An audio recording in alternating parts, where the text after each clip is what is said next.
Greetings, everyone. Welcome back for another video as we get ready for the Division III Women's Basketball 2025-26 season.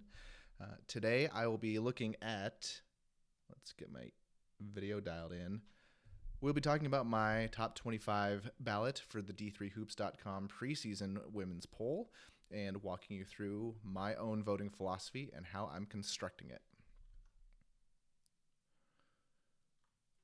We're going to start off by talking about my voting philosophy. So the main thing that I am using as my criteria is who do I think would win on a neutral court today. What you've done this year is good evidence, but I probably give less reward for the specific results than other people do. Because my philosophy there is, if you just want a valuation of the year's results, there's all kinds of really good measures of that, and you don't need a top 25 poll to measure that. So my main criteria is who do I think would win on a neutral court today. There's a lot of criteria here that I would take into account that we can't take into account because this is a preseason poll. So some other metrics that I'm going to be using for preseason are your track record matters. So if you are a team like Wisconsin Whitewater who graduates a ton of players, their track record of being an excellent program will cause them to be a lot higher, potentially higher, than other teams who did similarly last year, graduated a similar amount, but have less of a historical track record. Head coach also matters. For a couple years running, I have voted Smith too low in almost every poll because head coach matters a lot. Even if you don't think that the personnel stacks up, sometimes it can because of system coaching and the whole program. And then I think that losing an All-American or losing an elite point guard matter quite a lot. Those are very hard to replace, even if you've got a lot of track record, great head coach, great program, returning a lot. These things are really, really hard to overcome. So that's my voting philosophy. We're going to start off here. Let's not look at this for now. So we've got our end of 25, top 25. I think that this is a bad place to start because the teams are all fundamentally different than the teams that ended last year. But I have it here just for visibility's sake. I have my formulaic top 25 or top 416, which takes into account prior year metrics, how many players you were returning, and then some manual adjustments for injury returners, D3 transfers, non-D3 transfers, and if you lost an All-American or an elite point guard. But that, I'm not going to just go down this list 1 to 25, and that's going to be my top 25 ballot. And then here's going to be my actual that we haven't built yet. So let's start right up at the top. We've got NYU. They ended last year, national championship, haven't lost in a long time. They are first. Well, they were first at the end of the season last year. They're 13th in my poll. Sorry, not in my poll, in my formula. Why is that?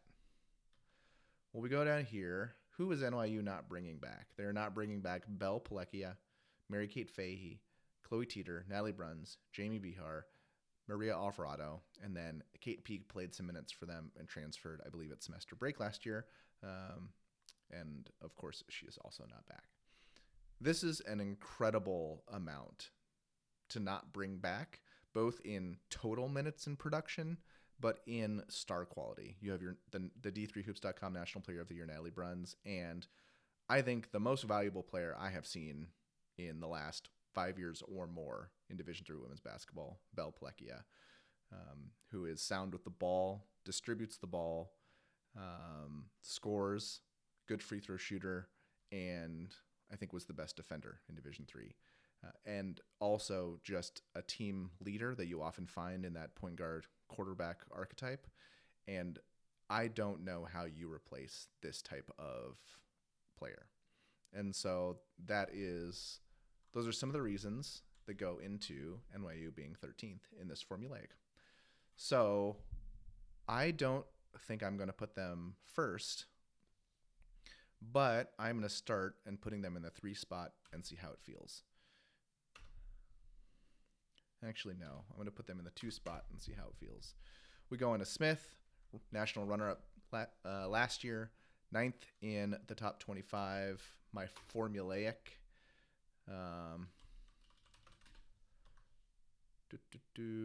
All right, so Smith has not published a roster yet, but we are assuming that Jasmine Washington, Jane Liu, and Allie Landau are not back for a team that likes to play with a really small rotation.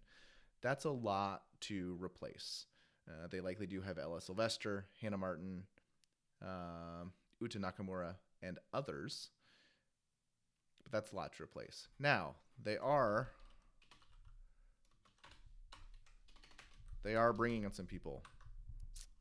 Felicia Fungemi from Wesleyan, who played a ton of minutes, scored a lot, and I have a lot of confidence that she's a very productive player. I would guess a starter for Smith. That changes where they are significantly for me.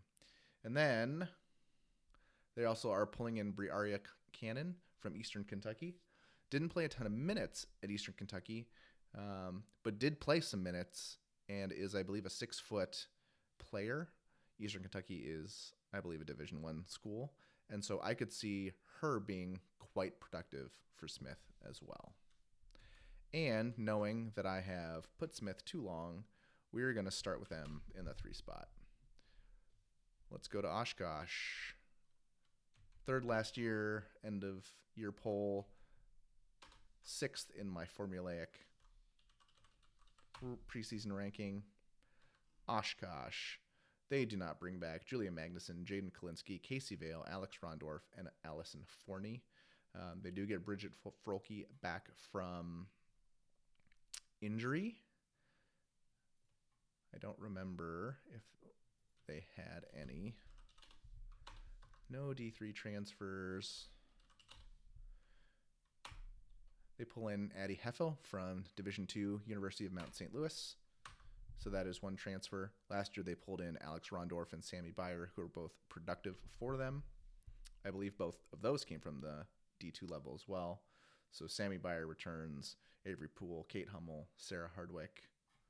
So 4 players that played 600 minutes. And this is a team that ended last year strong, returns a good amount. Another way to look at it, we'll bring this over here. Oshkosh returns 69.3%. Average for the division right now is 59%, so they bring back more than average. We can take a peek here. NYU brings back 42%. Smith brings back 61%. But again, Oshkosh brings back 69%. They have a program track record. They have a very good head coach. We're going to put them at 4. Scranton. Scranton returns 79%. So they do lose some players. They have not published a roster yet, but I am expecting that they do not bring back Maddie Ryan, Allie Lynch, Kira Quigley, Maddie Hartnett, Morgan Brewer, and Ashley Bender, one of which I believe was a starter. They spread minutes around quite a bit, bringing back their top minutes played in Megan Lamana, and I think still a very underrated player, Elizabeth Bennett, just a great producer in really pretty limited minutes, along with Cranston and Romanowski. So, kind of bearing the lead here, Scranton is likely going to be my preseason number 1 by the time that I submit my ballot. All right, moving on. Wisconsin Stout. So Stout is 85th in my preseason rankings. They bring back 21%. So we don't need you.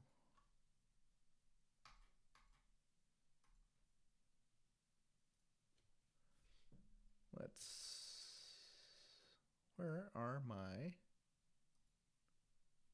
there they are. So Stout, I expect that they do not bring back Amanda Geeson, Reagan Sorsen, Elisa Lodermeyer, Allison Letcher, Sam Schaefer, Anna Much, Lexi Wagner, and Sophie Moran. I don't think Stout should be ranked in the top 25. They were great last year, earned that end-of-year ranking, but unless you're just carrying over the successes of last year's teams, it would take quite a recruiting effort to put Stout into the top 25 best teams to start the year. And I have not heard. Oh, they do get some nice transfers.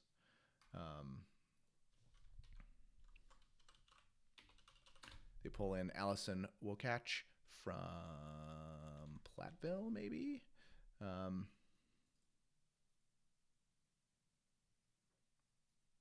Yes, she comes from Platteville.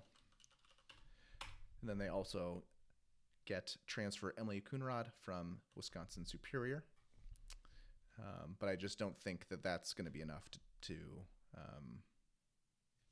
make them a top 25 team. So we're just going to put, say, 100, not as a ranking, but they're not going to be in further consideration for my top 25.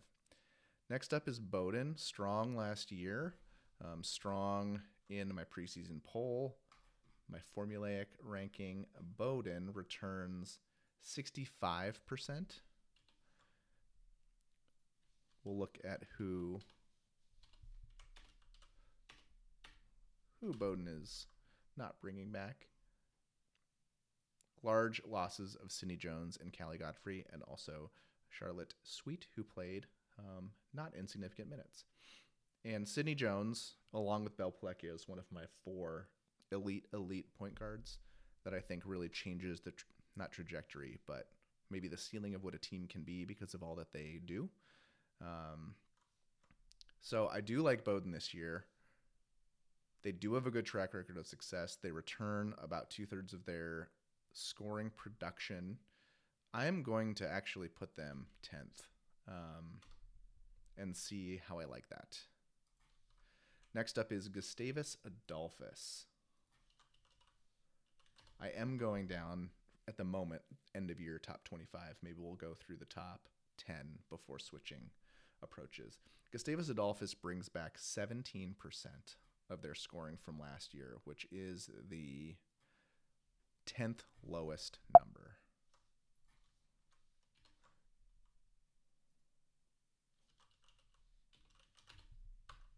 We do not have a roster, so it could be that some of these players still have eligibility and are coming back. But at this point, I'm not expecting Kylie Baranek, Morgan Kelly, Rachel Kowicki, Emma Kniefel, Sid Hauger, or Izzy Quick to be back. Just an incredible amount of production, playing time, leadership experience across the board that I think will be tough to replicate. So it looks like those are their 6 leading minutes played and 6 leading scorers of last year. And so I have got Gustavus in the Stout bucket. Illinois Wesleyan. These next two are both going to be really difficult. So Illinois Wesleyan brings back 42%. In their formula, I have them 18th because, as you can see, they were very successful last year by every metric: winning percentage, strength of schedule, their efficiency, how far they got in the tournament. So they're 18th here.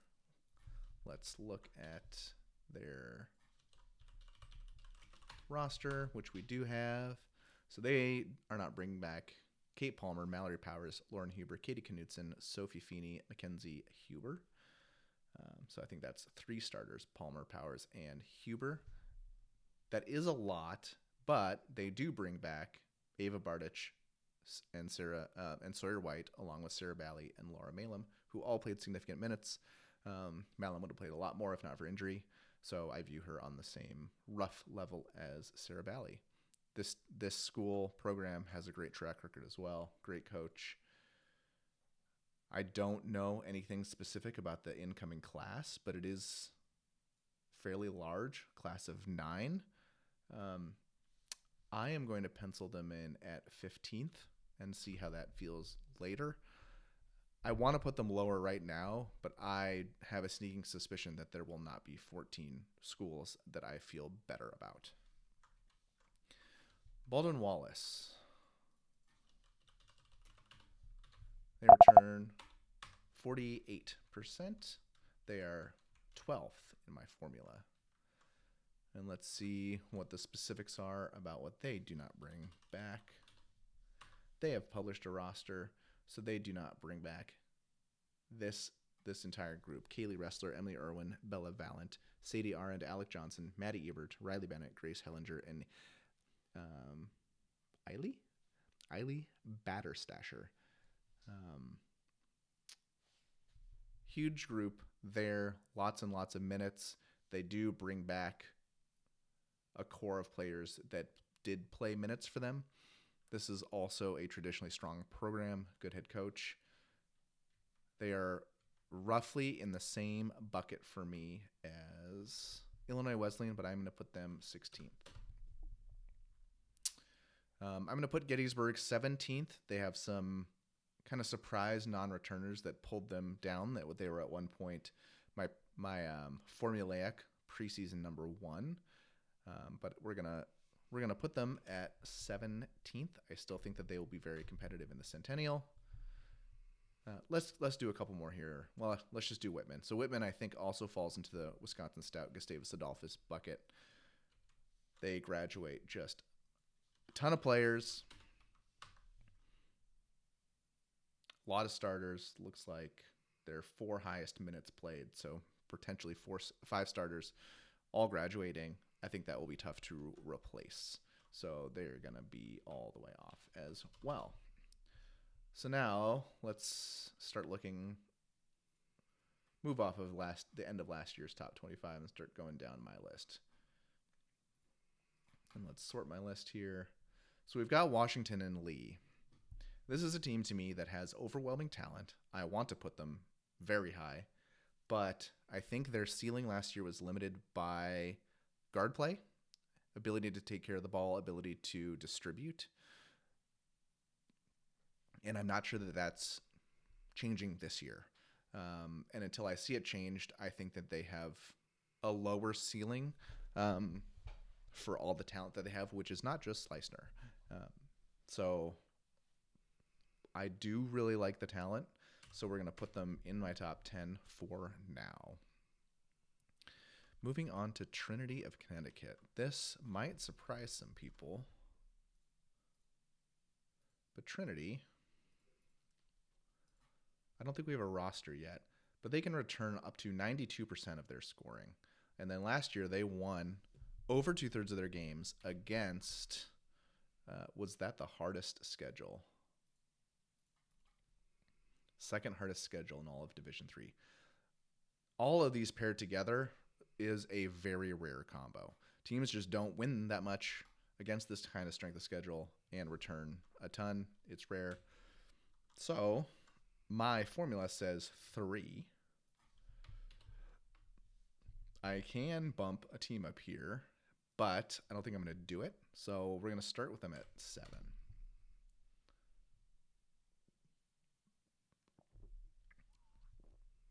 Cortland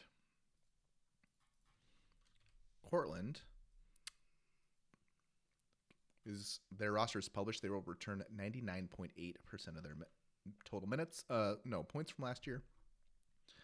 They won almost 90% of their games against not the strongest of schedule.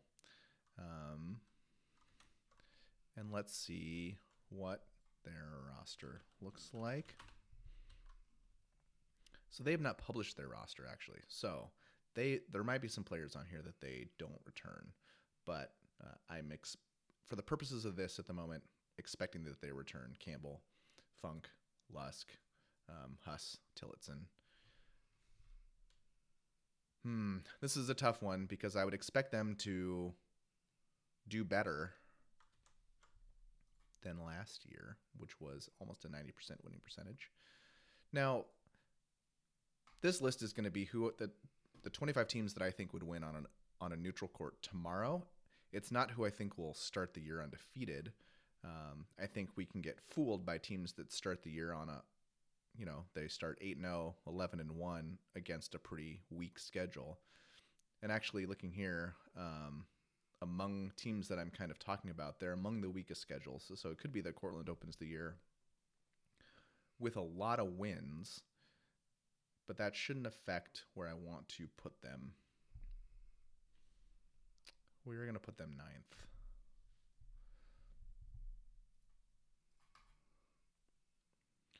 All right, now on to Bethel.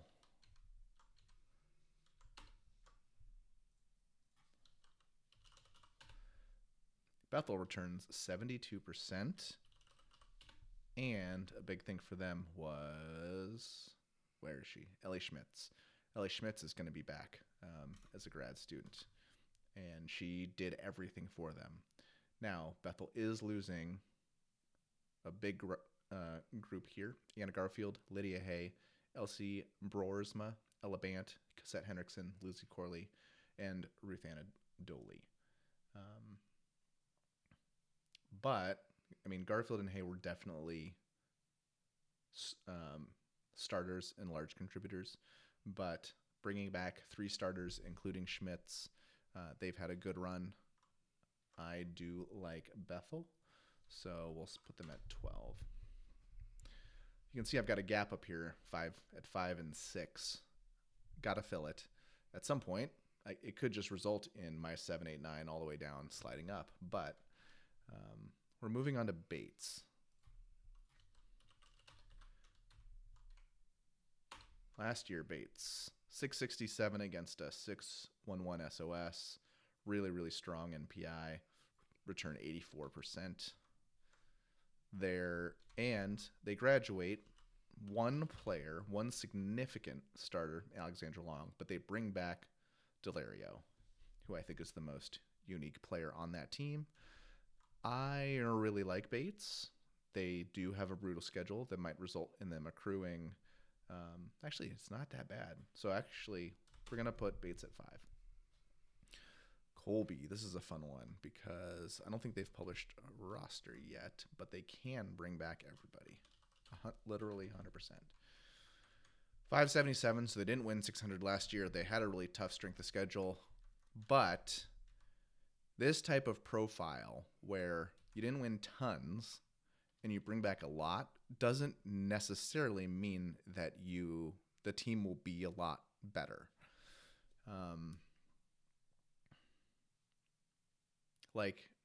Not to pick on the team right below them, but a team that won only 26% of their games this year but brings back everyone might just have a group of players that win 26% of their games.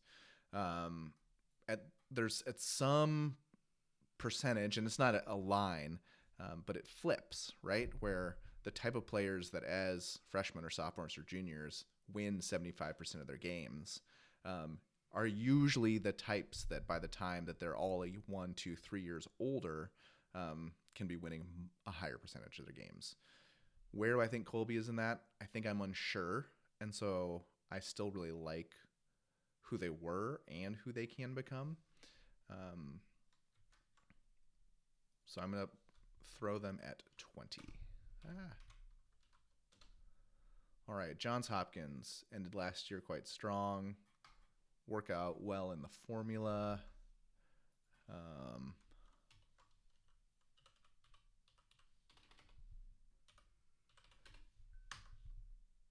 Hopkins returning 57%.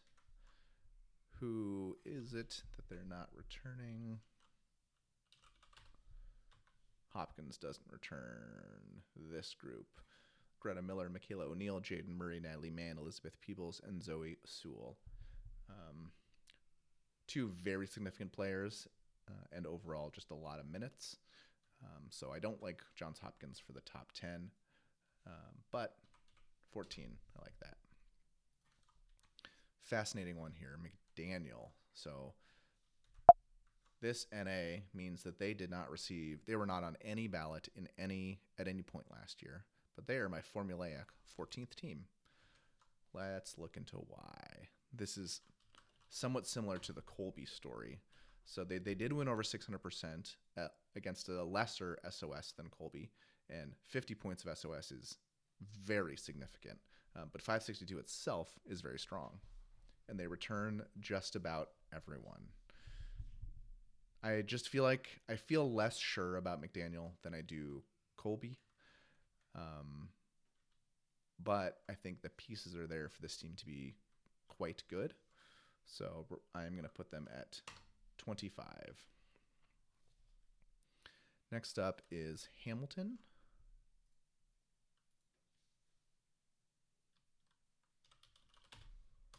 Hamilton, 625 last year, winning percentage against a 579 SOS, bring back 86%. This is a tough one. I have not been very encouraged by the eye test for Hamilton. I think they're a very talented team. But I am going to want to see more before I put them on one of my ballots. So they're not off completely.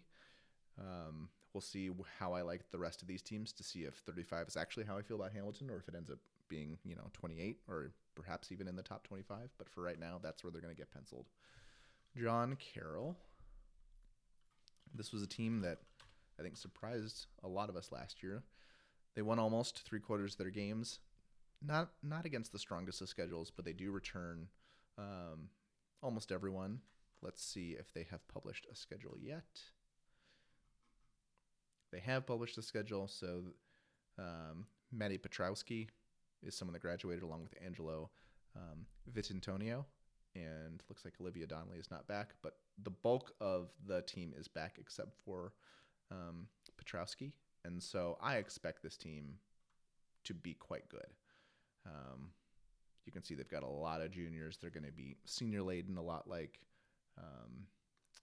UMass Dartmouth was last year, like Stout was, like Whitman was, like Gustavus was, and I think those teams are always going to keep trending upwards, especially when they've shown a good track record. So we're going to drop them in 11th. Feels a little rich for my blood, but we're just going to do that. All right, Amherst. They return a good amount as well. As a conference, the NESCAC returns a whole lot. Amherst returns only around 70%. We don't have a roster yet, so this isn't confirmed, but Quilina and Barrick are significant losses. I also, not exactly the same as Hamilton, but I wasn't terribly encouraged by Amherst either, or Amherst, when I watched them, and so I'm going to put them at 30th. Merchant Marine. They return 70%. So the schedule is terrible. Like, it's just against the weakest of teams.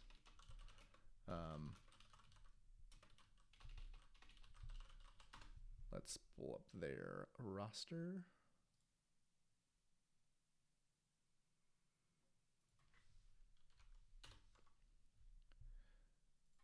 So Montclair State I expect to be pretty good, but then the rest of these teams, I mean, NYU will be good, but I doubt that they hang with NYU.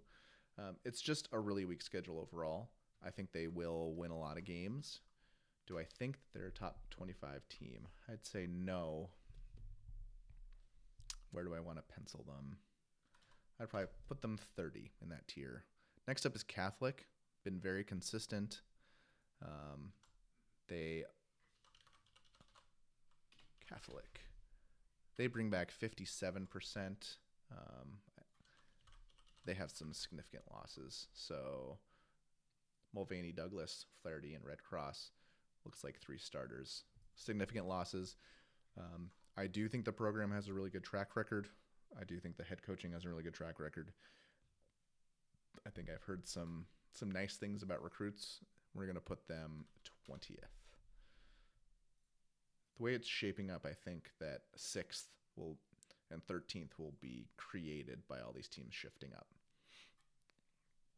All right, we're on to Randolph-Macon. Ended last year 12th. They're 22nd in my formula.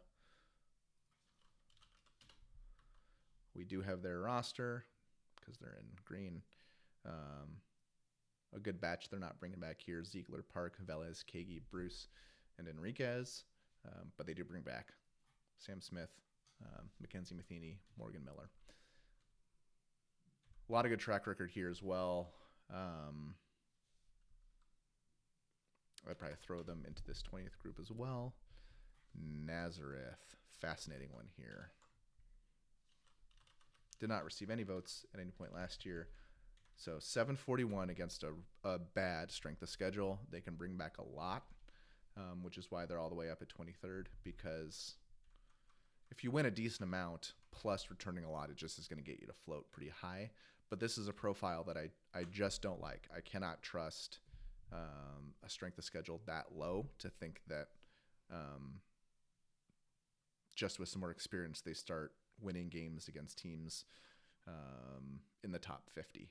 So Nazareth I would probably put them around 40th, and I hope that they prove me wrong. Messiah, they do not bring back very much. They lost a lot.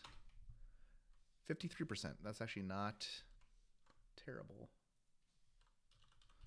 National average is 59%. Probably will come down a little bit. So they do lose Hoffman, Harden, Milanese, Forbes, Ipri, and Monroe. Two very significant contributors here. They are going to be fairly old. They did not get very many minutes from freshmen, so they're going to be largely a senior and junior team because these classes are not yet incremented up one for the new season. So I think I could struggle to find 25 teams to put above Messiah. Okay, Transylvania. This one is really interesting. So last year they won 8-15 against a 562 SOS, really strong SOS. They bring back basically division average.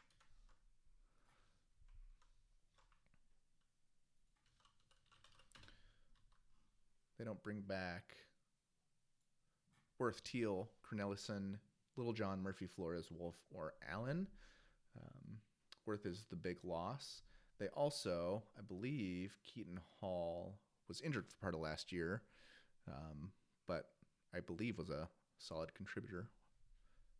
And so that's almost like a whole nother returner to the team, in addition to Kelmagore, Flynn, Grincher, and others, Barrett.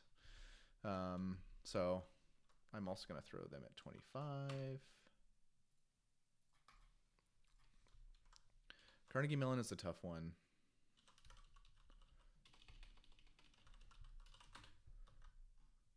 Because they don't bring back or Chintala or Nambeeson. A lot of minutes from a team with just a pretty small rotation. I'm going to want to see, and not the greatest track record of recent success, or at least top level. So we're going to put them 35.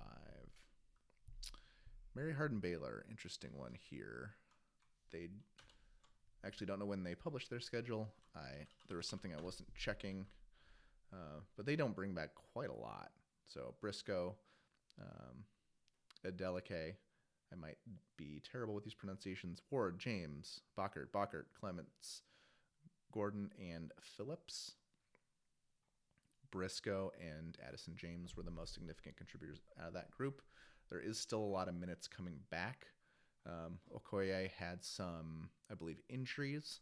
A lot of these players had injuries.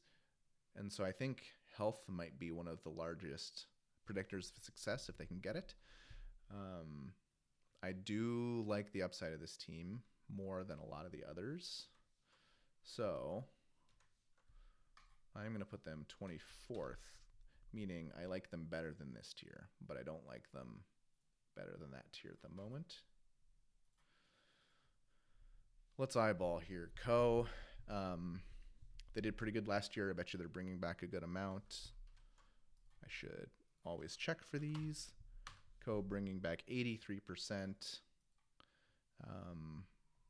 They kind of faded a little bit in league play last year. I might want to see more from them. Wash U, this one is fascinating to me because they went through a really rough stretch last year, and I thought it coincided exactly with when Sydney Rogers got injured, but it kind of continued even when she was back. And then they lose do everything player Jessica Brooks, who was a fifth-year graduate. But they're still just very talented between Lexi Harris, Alyssa Hughes, Sydney Rogers, Catherine Goodwin, Nayla Macbeth, Jordan Rich. The upside to me is still very, very, very tantalizing. I don't know what caused kind of their poor level of play last year, even compared to the year before. Sometimes it works for a team and sometimes it doesn't work, even when the personnel is largely the same. But I really believe in the upside, so I'm also going to slot them at 25th. I am unlikely to consider, well, I actually know that there are some teams I want to consider here, so let's see here. Hamlin.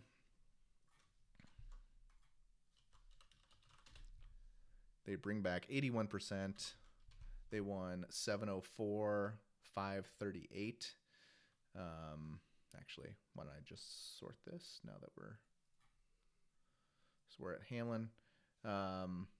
This is a profile that can bite me. I ranked Denison too high last year as a team that won 700% or more the year before, brought back a lot. I kind of want to see Hamlin take a jump before I put them on a ballot. Lacrosse, very interesting.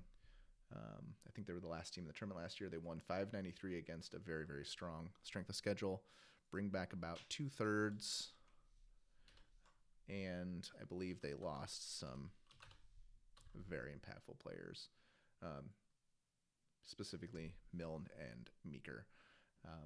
So this is another tough one for me because I am a lacrosse admirer. But I think we're going to put them 30. Bridgewater lost a whole lot. I don't want to put them higher than 40. Christopher Newport lost a whole lot. If they maintain or get better upon last year, it's going to be from the freshmen that I really just don't know about yet. So ETBU,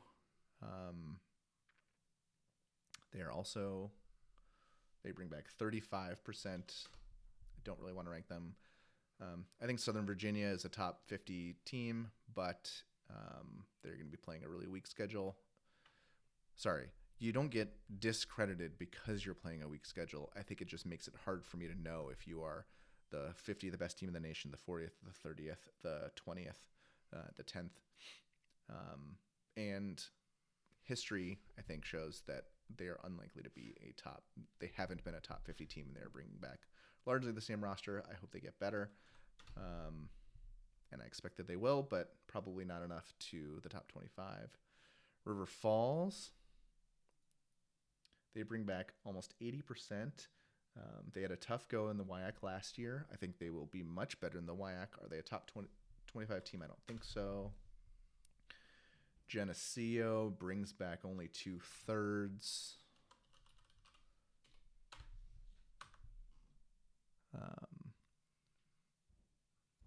Mackenzie Regal and Kylie Snow are their large losses. I would have a tough time putting them in my top 25. Johnson and Wales, I think we need to see more from, but I would put them around 35th. St. Lawrence. This is a profile I don't like. They won 615 against a 499 SOS and bring back 97%. I would just want to see a lot from St. Lawrence. We're going to put them 75th. All right, let me just jump around to teams that could be under consideration. Calvin, fascinating team. They won 643 against a 536. Bring back 79%. But I think we saw in the tournament, they were easily one of the best 25 teams in the NCAA tournament. In my estimation, they were playing great at the end of the year. This 536 can make it hard for us to assess them, but I think we saw them play enough games against strong competition at the end of the year to be able to assess them. I don't have their second half win-loss up here, but it's going to be a lot better than 643. They looked like a completely different team. I want to consider Calvin for my top 25. I'm not going to be considering Emerson or Endicott. We'll take a look at Hope, but they're going to be in this 30 group. Hope has some losses. They got very predictable. And we'll see if their returners take steps forward. Scanning down the list. Let's take a look at Elizabethtown. This is a team that had a great track record of success. They won 846 against a 561, but they only bring back 38%. And I do think that there are some special players in here. So I'm expecting that they do not bring back this group, led by McNulty, Reno, Jess King, Siley Wilson, Grace O'Connor, Lindsey Boyd, just a powerhouse group. So if I'm penciling people in, Elizabethtown probably goes in around there. W&J has a good track record. I believe they pulled in a nice transfer. Okay, let's talk about Whitewater. Whitewater, 786 against the 611, but they bring back 32%.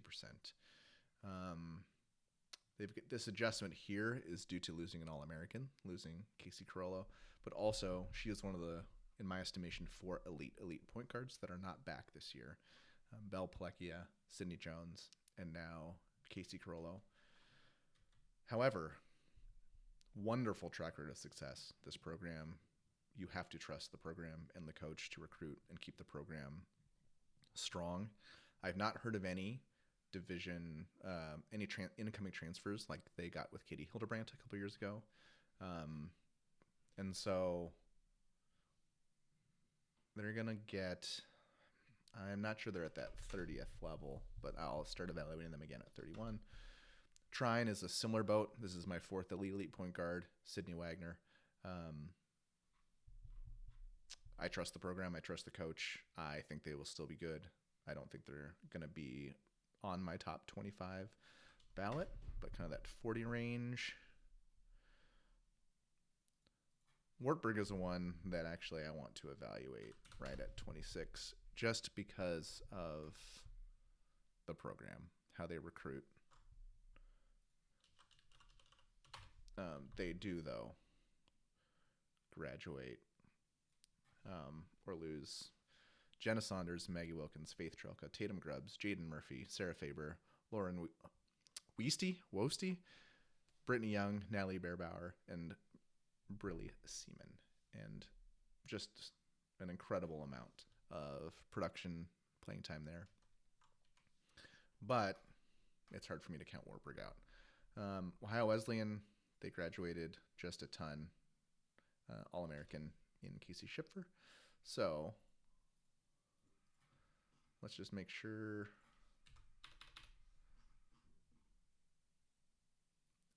McMurray, Texas Lutheran, Colorado College, just 3 teams in the SCAC that I really am unsure about. Would probably be in that 50 range for me.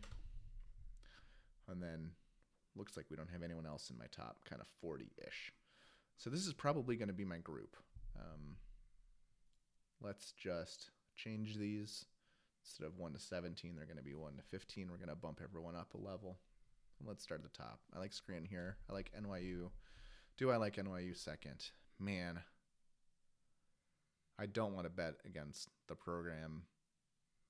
They've got so much going on now. I expect that they're going to pull in a lot of talent.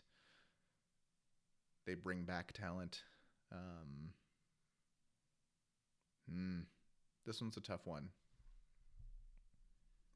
But man, I think my top 4 from end of last year are going to be the top 4 this year. Smith, Oshkosh, Bates, Trinity, Washington Lee, Cortland, Bowdoin,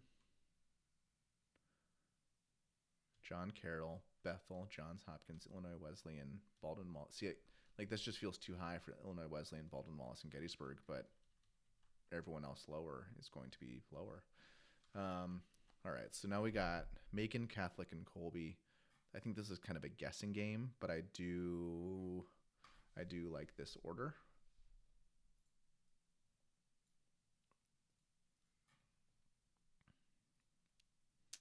I like Mary Hardin Baylor at 19th. Man, am I going to really put WashU at 20th? We had so much data last year, though, and it wasn't very good. I'm going to put Calvin at 20th for right now.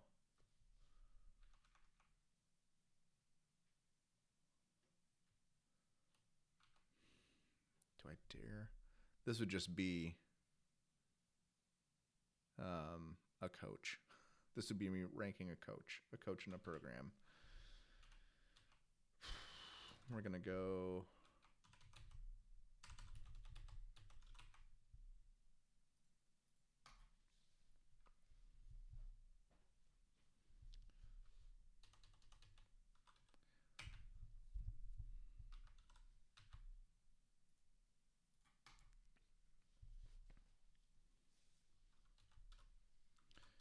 So I'm going to bump McDaniel and Transylvania down a little bit.